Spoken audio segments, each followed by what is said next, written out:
माझ्या महाराष्ट्रातील बांधवांनो, भगिनींनो आणि मातांनो, नमस्कार. जय महाराष्ट्र. आज 20 तारीख आहे.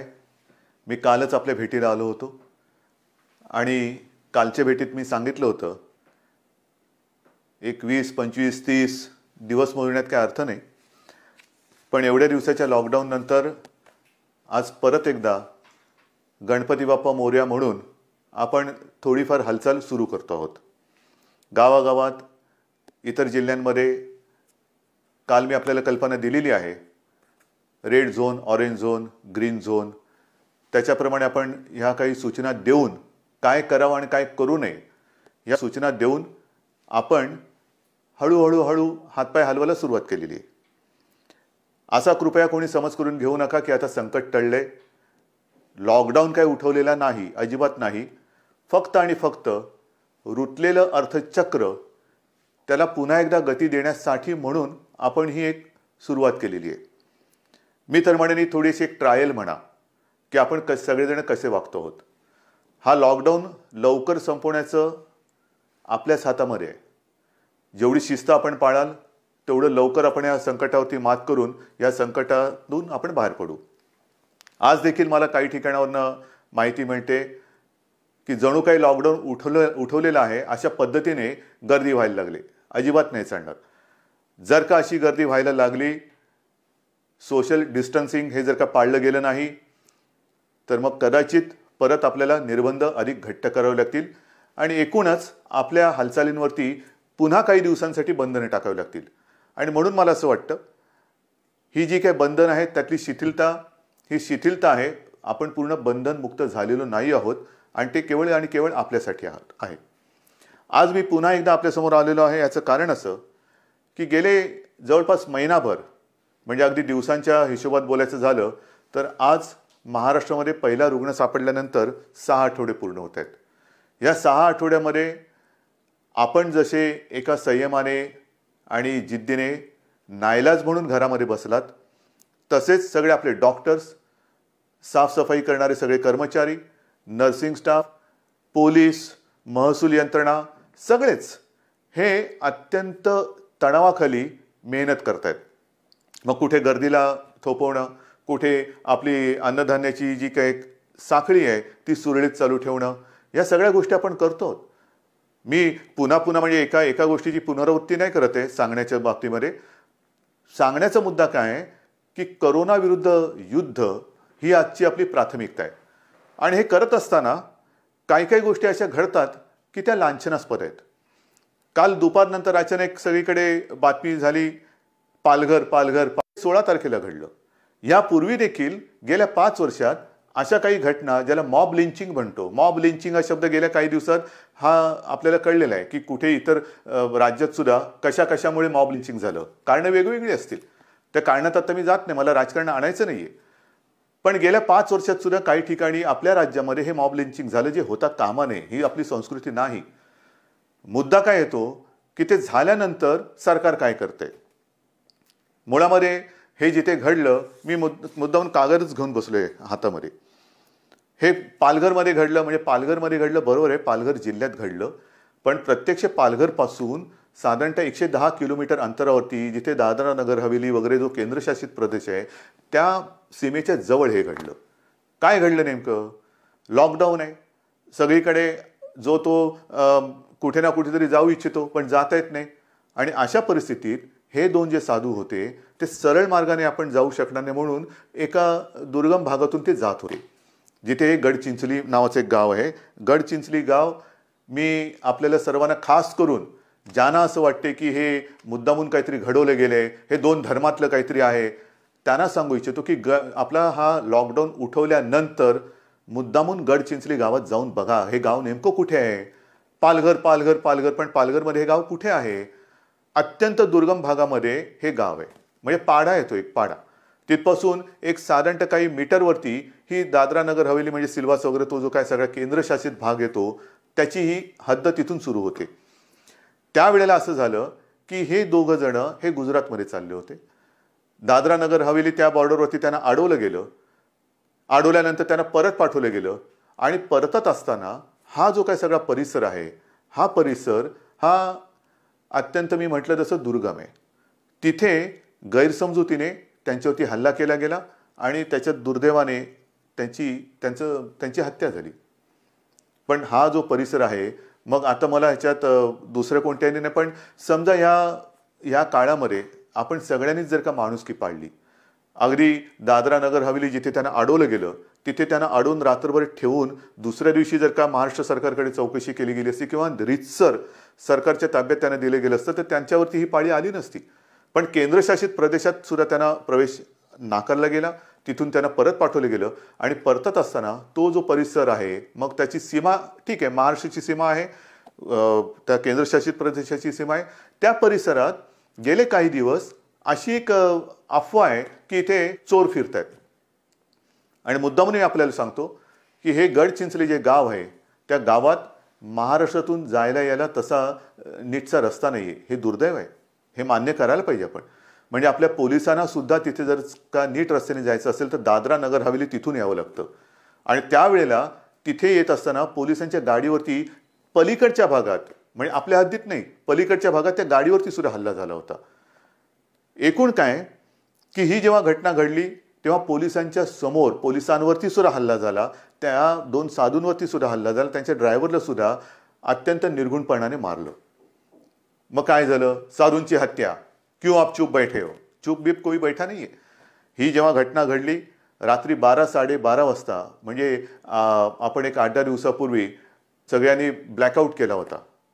मोदीजींनी सांगितलं की ब्लॅकआउट करा आणि त्या मेणबत्त्या आणि पणत्या हे करा. कसा काळोख झाला होता? शहरामध्ये आपण रात्रीचे डोळे मिटले तरी कदाचित आपल्याला दिसू शकतो एवढा साधारणतः उजेड असतो. पण या निर्जन आणि दुर्गम परिसरात अगदी किट्ट काळोखामध्ये हे सगळं घडत असताना रात्री 12:30 वाजता आपले तिथले एसपी तिथे पोहोचले, पोलिसांना सोबत घेऊन गेले, ताबडतोब बंदोबस्ताचे पोलीस तिकडे लागले आणि पहाटे 5 वाजल्यापासून काळोखामध्ये तिथल्या जंगलात आरोपींचा शोध सुरू केला गेला. 16 तारखेला रात्री घडलं. 17 तारखेला जवळपास 100च्या आसपास, 100पेक्षा जास्त हे आरोपी पकडले गेले, जे आज तुरुंगात आहेत. जाऊन बघू शकता. त्यांना 18 तारखेला कोर्टात हजर केल्यानंतर 30 तारखेपर्यंत पोलीस कोठडी त्यांना मिळालेली आहे. मुख्य म्हणजे ह्यातले 5 जे मुख्य आरोपी आहेत ते आज तुरुंगात आहेत. पुलिस क्या कर रही है, सरकार क्या कर रही है? किया ना, कर रहे हैं, हमने किया, किसी को नहीं बख्शा और किसी को भी हम छोड़ेंगे नहीं. वो इसमें मैं सिर्फ कहना चाहता हूं कि जो भी लोग इसमें आग लगाने की कोशिश कर रहे हैं, आग ना लगाए. ये कोई मजहब की बात नहीं है, सिर्फ गलतफहमी जो हुई इस कारण इनकी हत्या हुई, लेकिन इसके बावजूद हम किसी को भी छोड़ने वाले नहीं. ह्याच्यात मी जात पात धर्म बघत नाही.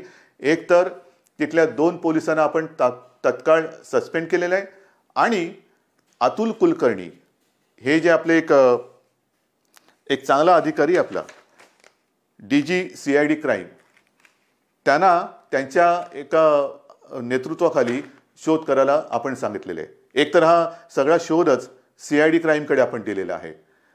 हे सगळं आपण करतो आहोत आणि गेले काही दिवस तिकडे याची हवा चाललेली आहे की इकडे चोर फिरतात रात्रीचे. याच्यामध्ये पुन्हा एकदा सांगतो की कोणतेही धार्मिक कारण नाही. कोणी तिकडे धर्मामध्ये आग लावण्याचं कारण शोधू नये. मी अत्यंत नम्रपणाने आणि आत्मविश्वासाने सांगतोय, ह्या सगळ्या गोष्टीमध्ये जे कोणी जबाबदार आहेत त्यातले जवळपास सगळे 100च्या वरती हे तुरुंगात आहेत.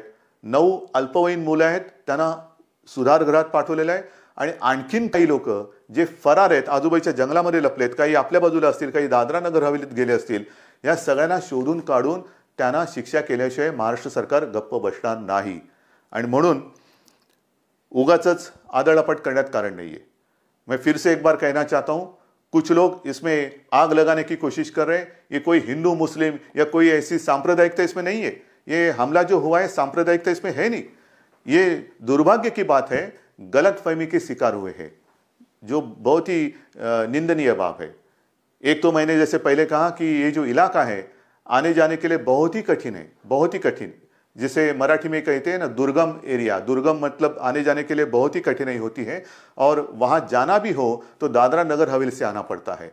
उस रात जिस वक्त ये घटना हुई, ये जो साधु थे वो जाना चाहते थे गुजरात, उनको रोका गया। दादरा नगर हवेली जो सिलवासा वगैरह केंद्र शासित प्रदेश है, वहां सीमा पर उनको रोका गया, वहां से उनको लौटाया गया। अब ये कोई चर्चा की बात नहीं हो सकती, अगर मगर में कोई मतलब नहीं है। अगर वहां पर उनको रोका जाता और दूसरे दिन सुबह महाराष्ट्र सरकार के साथ कोई सलाह मशवरा करके इनके बारे में निर्णय हो सकता था, लेकिन हुआ नहीं, दुर्भाग्य की बात है।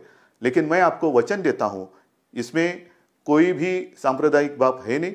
100 से भी ज्यादा लोगों को हमने गिरफ्तार किया है, जिनको 30 अप्रैल तक पुलिस कस्टडी मिली है, पुलिस की हिरासत में है। इसमें 5 जो इनके मुखिया थे वो भी आज कस्टडी में है और 100-150 जितने भी हो, जो भी लोग इसमें शामिल होने की संभावना है, उनकी तलाश जारी है।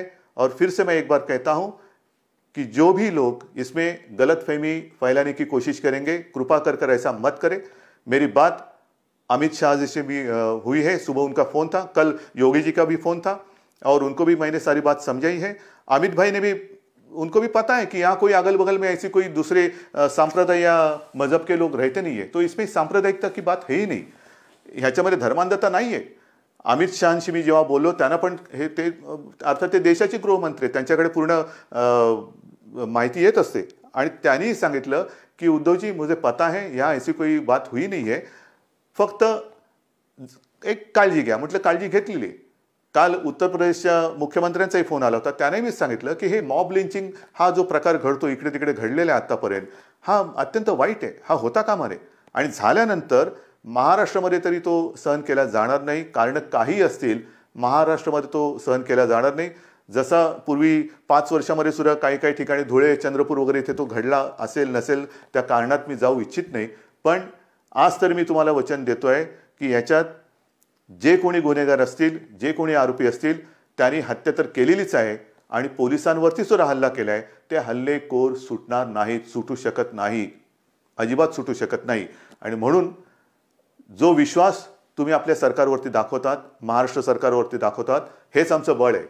आपका भरोसा ही हमारी हिम्मत है आणि त्या हिमतीवरती, ह्या बळावरती जसं हे कोरोनाचं युद्ध आपण जिंकणार आहोत, तसं हे गुंडागिरी आणि ह्या जे काही दंगे धोपे करणारे आणि खास करून सोशल मीडियावरून आग लावणारे जे लोक आहेत, त्यांच्याबद्दल सुद्धा मी अमित शहाना सांगितलेलं आहे की हा जो काही सोशल मीडिया आणि जो काही आगी लावण्याचं काम करणारी जी लोक आहेत, त्यांचा तुम्ही शोध घ्या, आम्ही शोध घेतो।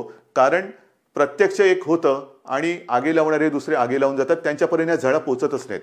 तर त्यांना सुद्धा लवकरात लवकर शोध लावून पकडणं गरजेचं आहे। आणि अमित शहाशी मी बोललोय, राज्य सरकारला पण सूचना दिलेल्या आहेत, कृपा करून कोणी गैरसमज करून घेऊ नका। जे कोणी ह्याच्यात गुन्हेगार आहेत, आरोपी आहेत, ते आपल्या तुरुंगात आहेत, त्यांच्यावरती आरोप सिद्ध झाल्यानंतर त्यांना कडक शिक्षाही होणारच, कोणी याच्यातनं सुटणार नाही। धन्यवाद। जय हिंद, जय महाराष्ट्र।